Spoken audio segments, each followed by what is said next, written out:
Вртоглавици, главоболки, конфузност, дезориентираност, болки во зглобови, во мускули, варијации на притисокот се најчестите проблеми на кои што се жалат граѓаните во изминативе денови. Поради наглите температурни промени најчесто се жалат хроничните болни, но не се изоставени и другите пациенти, велат лекарите. Додаваат и дека е зголемен бројот на повици кон итната помош на дневно ниво, и тоа за 10 пати повеќе, а најчестите причини се мозочни и срцеви удари. На дневно ниво имаме околу 80 до 90 позиви дневно сме имале, а јавувањето беа 10-крат, мислам многу зголемени јавувања имаме, кои што најчесто завршуваат со совет. Најчесто се јавуваат хроничните болни, се јавуваат поготово и постарите лица над 65 годишна возраст, како и посебно внимание би рекла да се обрне на детската популација, кој што и на нив им е тешко во овој временски период.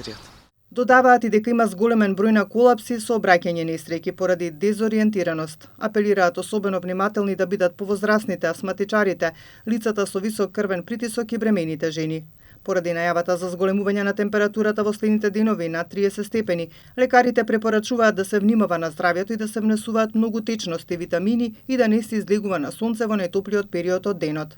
При топло време се носи лесна облека, да не се изложува на сонце, да се носат наочари, да се носат заштитни капи, да се користат креми со заштитен фактор, да се пијат доволно течности, да не се изложуваат на најакото сонце од 11 часот до 16 часот и да се избегнува физичка активност, зголемена физичка активност и да не се одржуваат, поготово за спортистите, јаки тренинзи во овој временски период.